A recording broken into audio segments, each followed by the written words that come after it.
Hi friends, welcome to our channel. In the previous class, we have discussed about the bank reconciliation statement, how it was done and why it should be done. ఎందుకు మనం bank reconciliation statement అనేది prepare చేయడం జరుగుతుంది in accounts అనే దాని గురించి మనం discuss చేయడం అయితే జరిగింది. ఆ పాస్బుక్ అండ్ ద బ్యాంక్ బుక్లో వచ్చే డిఫరెన్సెస్ని రెక్టిఫై చేసే దానికోసమే దాంట్లో వచ్చిన ఎర్రర్స్ అంటే మ్యాన్ మేడ్ ఎర్రర్సే ఖచ్చితంగా. ఎందుకంటే it is not known to any one. ఎందుకంటే బ్యాంక్ బ్యాలెన్స్ పెరగడం తగ్గడం అనేది మనం స్టేట్మెంట్ తీసుకునేంత వరకు మనకు తెలియదు. కాబట్టి ఆ ఎర్రర్స్ని రెక్టిఫై చేయడం కోసమే మనం బీఆర్ఎస్ అనేది ప్రిపేర్ చేస్తాం, బ్యాంక్ రికన్సిలియేషన్ స్టేట్మెంట్. ఈరోజు మనం దాని గురించి ప్రొఫార్మా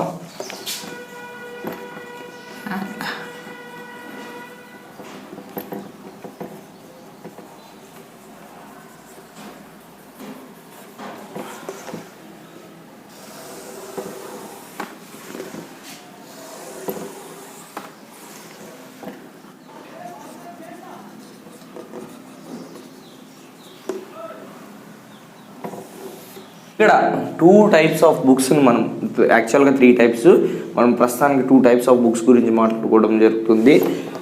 బ్యాంక్ బ్యాలెన్స్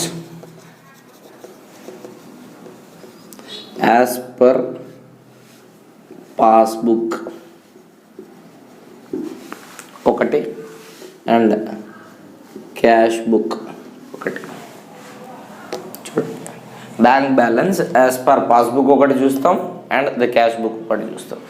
మనం పాస్బుక్ చూసేటప్పుడు passbook it is the record of hours. మన లెడ్జర్ బ్యాలెన్సెస్లో ఉంటుంది పాస్బుక్ ఐటమ్కి సంబంధించి. దానికి సంబంధించిన డీటెయిల్స్ మన దగ్గర ఉంటాయి కాబట్టి మనకు తెలియకుండా జరిగిన ట్రాన్సాక్షన్స్ని బ్యాంక్లో జరిగిన ట్రాన్సాక్షన్స్ని పాస్బుక్కి యాడ్ అయితే చేయడం జరుగుతుంది. ఇన్ కేస్ క్యాష్ బుక్లో జరిగిన ట్రాన్సాక్షన్స్ బ్యాంక్ బుక్లో రికార్డ్ చేయడం జరుగుతుంది, యాడ్ చేస్తాం. ఇన్వర్స్ నేను ఇంతకుముందే చెప్పిన, దాంట్లో ఇంక్రీజ్ అయితే దీంట్లో డిక్రీజ్ అవుతుంది, దీంట్లో ఇంక్రీజ్ అయితే దాంట్లో డిక్రీజ్ అవుతుంది అని. ఈ మెయిన్ డిఫరెన్స్ని క్యాల్కులేట్ చేయడానికి మనం బీఆర్ఎస్ అనేది ప్రిపేర్ చేయడం జరుగుతాము. Bank balance as per passbook first item మనం చూసేది చూడండి. Bank reconciliation statement. మనం హెడ్డింగ్ ఏం రాస్తామంటే బ్యాంక్ రికన్సిలియేషన్ స్టేట్మెంట్. ఏ కంపెనీ అయితే ఆ కంపెనీ యొక్క నేమ్ మెన్షన్ చేస్తూ 31/12 ఏ ఇయర్ అయితే ఆ ఇయర్ మెన్షన్ చేయడం జరుగుతుంది. ఈ హెడ్డింగ్ కంపల్సరీ ఉండాలా. If not you won't get the marks అనమాట. మనం దేని గురించి చేస్తున్నాం, ఎందుకు రాస్తున్నాం అనే దాని గురించి మనకే కనిపించకపోతే ఇంకా వాళ్ళకి ఎందుకు కనిపిస్తుంది చెప్పండి, మేము మార్క్స్ వేసే లెక్చరర్స్కి. చూడండి, bank balance as per cash book, దాన్ని మాత్రం ఇటువైపు వేస్తూ, that means the last column. చూడండి, యాడింగ్ కాన్సెప్ట్స్ ఉంటాయి. యాడ్, మనం ఏ దాని గురించి మాట్లాడుతున్నామంటే bank balance as per passbook అన్నాం కదా. పాస్బుక్లో జరిగే transactions, that means the record which we have a ledger book of cash book. అది 2 కాలమ్ క్యాష్ బుక్ కావచ్చు, 3 కాలమ్ క్యాష్ బుక్ కావచ్చు. దానికి సంబంధించిన డీటెయిల్స్ మన దగ్గర ఉంటాయి కాబట్టి మనకు తెలుసు ఇంక్రీజ్ అయిందా డిక్రీజ్ అయిందా. ఓకేనా. మనకు తెలియకుండా బ్యాంక్లో జరిగిన ట్రాన్సాక్షన్స్ గురించి మనం యాడ్ చేస్తామన్నమాట. ఎగ్జాంపుల్కి insurance paid by bank on standing instructions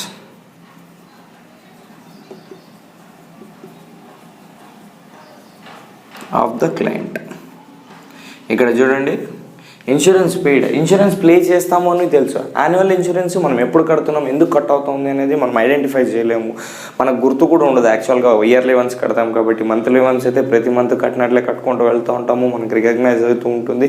కానీ యాన్యువల్లీ ఇన్సూరెన్స్ పే చేయాల్సిన వాళ్ళు డైరెక్ట్గా బ్యాంక్కే అప్రూవల్ ఇవ్వడం జరుగుతుంది అనమాట. మీరే కట్టేసేయండి, మీరు మా అకౌంట్లో నుంచి తీసి కట్టేసేయండి. దాన్నే మనం standing instructions of the client అంటున్నాము.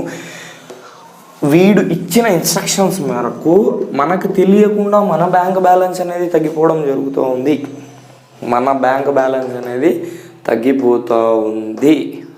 అందుకోసమే దాన్ని యాడ్ చేసినాం. ద నెక్స్ట్ కాన్సెప్ట్ ఈజ్, ఇది ఫస్ట్ది. సెకండ్ది వచ్చేసి checks received but not collected. ఇక్కడ చూడండి, మనం చెక్ రాగానే మన క్యాష్ బుక్లో ఇంక్రీజ్ చేసుకుంటాం బ్యాలెన్స్, కానీ బ్యాంక్ బుక్లో కలెక్షన్ జరిగిన తర్వాత మాత్రమే బ్యాంక్ బ్యాలెన్స్ అనేది ఇంక్రీజ్ అవడం జరుగుతుంది అనమాట. అందుకోసమే దాన్ని కూడా యాడ్ చేసుకుంటాము. ఇంకొకటి, చెక్స్ డిస్హానర్ అయినప్పుడు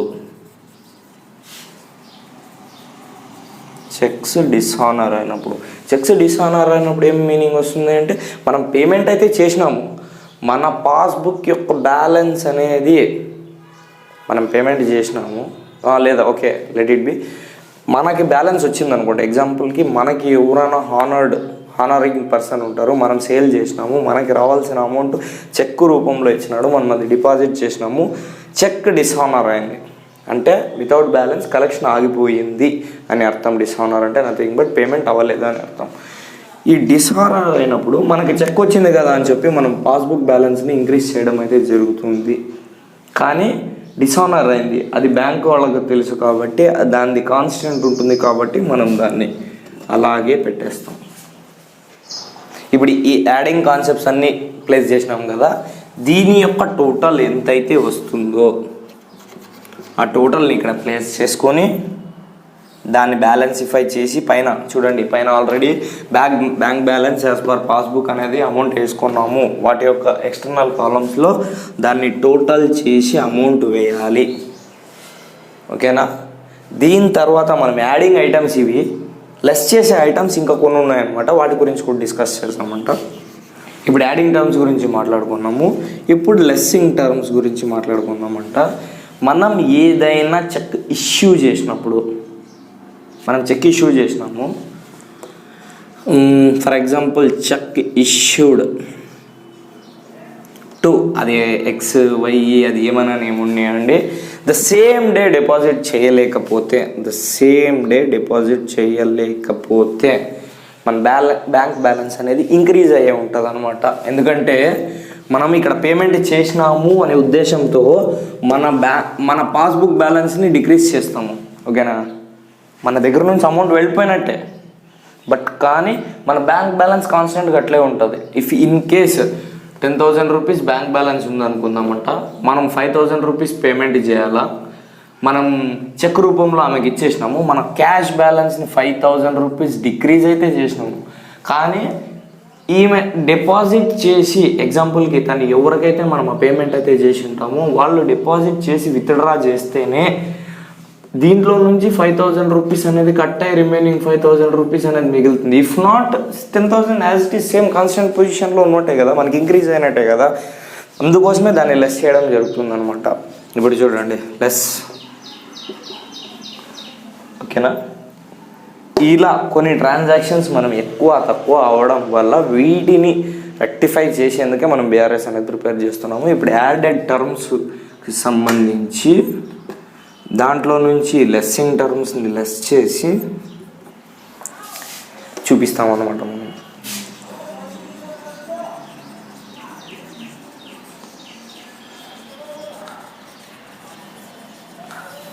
balance as per cash book, ఇది one of the type. Bank balance as per passbook. Next bank balance as per cash book గురించి డిస్కస్ చేస్తాం. నెక్స్ట్ కాన్సెప్ట్ వచ్చేసి bank balance as per cash book. External కాలంలో దాన్ని cash ఎంత ఉందో అంత చూపిస్తాము.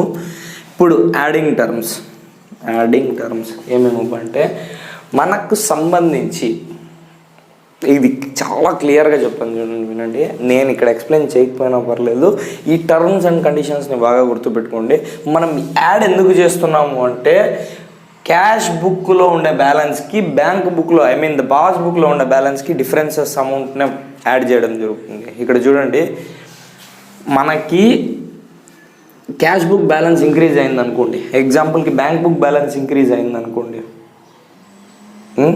ఇక్కడ యాడ్ చేసి ఈక్వలైజ్ చేస్తాం, ప్లస్ చేసి ఈక్వలైజ్ చేస్తాం.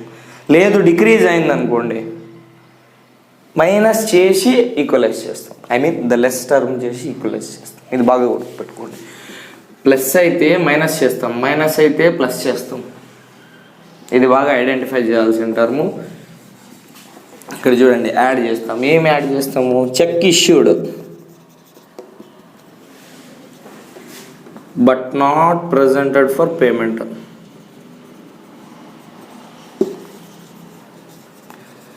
మనం చెక్ అయితే ఇష్యూ చేసినామంట, బట్ కానీ పేమెంట్కి ప్రజెంట్ చేయలేదంట. ఇది ఎట్లా? క్యాష్ బుక్ ప్రకారం బ్యాంక్ బ్యాలెన్స్ గురించి మాట్లాడుతాం. ఈ క్యాష్ బుక్ ఎక్కడ ఉంటుంది? మన దగ్గర ఉంటుంది, మన లెడ్జర్ అకౌంట్స్లో ఉంటుంది క్యాష్ బుక్ అనేది. ఈ cheque issued but not presented for payment అంటే మనం ఇష్యూ చేసినాము, మన క్యాష్ బుక్ బ్యాలెన్స్ని అయితే డిక్రీజ్ చేయడం జరిగింది. నెక్స్ట్ డిక్రీజ్ చేసినాము, కానీ మన బ్యాంక్ బుక్ బ్యాలెన్స్ పేమెంటే జరగలేదు కదా బ్యాంక్లో, మన బ్యాంక్ బుక్ బ్యాలెన్స్ ఇంక్రీజ్ అయినట్టు. అందుకోసమే ఈ అమౌంట్ ప్లస్ చేస్తాం. మనకు రావాల్సిన బిల్స్, ఇది first point. Second point, bills receivables ఏమైనా ఉంటే డైరెక్ట్గా అది బ్యాంక్ అకౌంట్లోకి పడితే bills receivables directly collected by the bank. దీన్ని కూడా యాడింగ్ టర్మ్ కింద చూడాలి. డైరెక్ట్గా బ్యాంక్ కలెక్ట్ చేసుకోయింది, మన క్యాష్ బుక్ బ్యాలెన్స్ డిక్రీజ్ అయింది, దాన్ని యాడ్ చేసి లెవెల్ చేస్తాం. దట్స్ ద డిఫరెన్స్ అనమాట. ఇలా మనకి ఏవైతే వస్తున్నాయో దానికి సంబంధించి పాస్బుక్ యాజ్ ఆన్ పాస్బుక్ జరుగుతుందా, యాజ్ ఆన్ క్యాష్ బుక్ జరుగుతుందా అనేది ఒకటి డిఫరెన్స్ చేసుకొని, నేను చెప్పినట్టు ప్లస్ మైనస్, మైనస్ ప్లస్ ఇవి ఐడెంటిఫై చేయగలిగితే దేన్ని యాడ్ చేయాలా, దేన్ని లెస్ చేయాలా అని ఈజీగా ఉంటుంది అనమాట. ఈ బోత్ కాలమ్స్లో నుంచి వచ్చిన టోటల్ అమౌంట్ని యాడ్ చేస్తూ ఇస్తాము. తర్వాత లెస్సింగ్ ఐటమ్స్ చూస్తామంట. ఇప్పుడు యాడింగ్ ఐటమ్స్ అయిపోయింది. Next లెస్సింగ్ terms. Less checks deposited into bank but not paid or collected. Checks మనం డిపాజిట్ చేసినామంట బ్యాంక్లోకి, ఆ డిపాజిట్ చేసిన చెక్స్ ఇంకా మన అకౌంట్లోకి కలెక్షన్ అయితే జరగలేదు. ఓకేనా? మన క్యాష్ బుక్ బ్యాలెన్స్ ఏం జరిగింది? ఇంక్రీజ్. ఓకే, పాస్బుక్ బ్యాలెన్స్ ఏమైంది?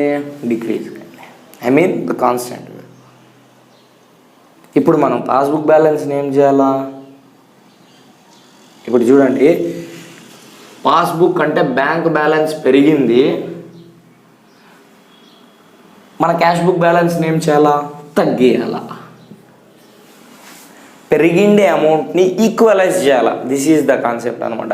ఇప్పుడు ఫర్ ఎగ్జాంపుల్ ఇక్కడ చూడండి, క్యాష్ బుక్ బ్యాలెన్స్ ఒక 10,000 రూపీస్ ఉందనుకోండి. ఫర్ ఎగ్జాంపుల్ ఇక్కడ నేను మాట్లాడతాను, క్యాష్ బుక్ బ్యాలెన్స్ 10,000 రూపీస్ ఉంది, అది పాస్బుక్ బ్యాలెన్స్ 7,000 రూపీస్ ఉంది.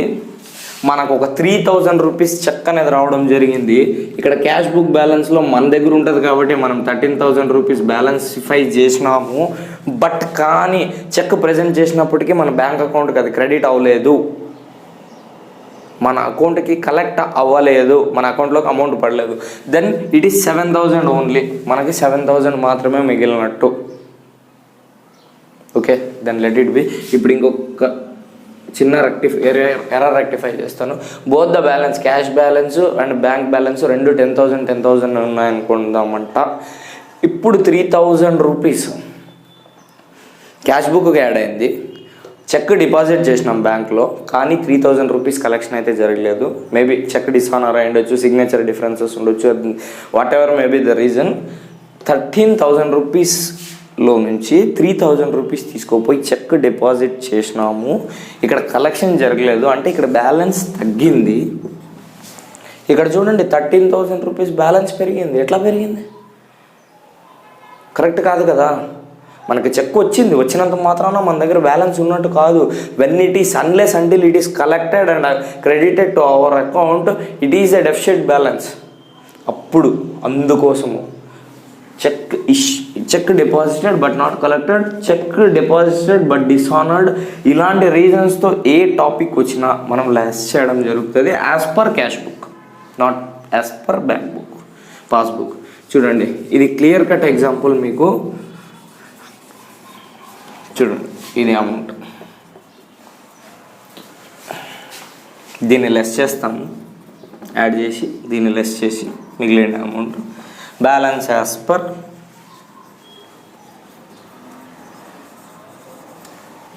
Passbook, the remaining amount passbook amount. మనం ఇంతకుముందు కూడా చూడండి క్యాష్ బుక్ రాసినప్పుడు కింద పాస్బుక్ వచ్చింది, ఇంతకుముందు ప్రాబ్లంలో పైన పాస్బుక్ ఉన్నప్పుడు కింద క్యాష్ బుక్ వచ్చింది. ఈ డిఫరెన్స్ని బాగా ఐడెంటిఫై చేయాలి, ఎందుకంటే మనం ఎర్రర్ రెక్టిఫికేషన్లో ఉన్నాం ఇక్కడ. ఇది జస్ట్ బీఆర్ఎస్కి సంబంధించి, బ్యాంక్ రికన్సిలేషన్ స్టేట్మెంట్కి సంబంధించి ఓవర్వ్యూ మాత్రమే. ప్రాబ్లం ఎక్స్ప్లెనేషన్ కావాలా అనుకుంటే కింద కమెంట్ సెక్షన్లో కమెంట్ చేయండి. మా వీడియో కనుక మీకు నచ్చినట్టయితే సబ్స్క్రైబ్ చేయండి, షేర్ చేయండి, లైక్ చేయండి. Thanks for watching this video.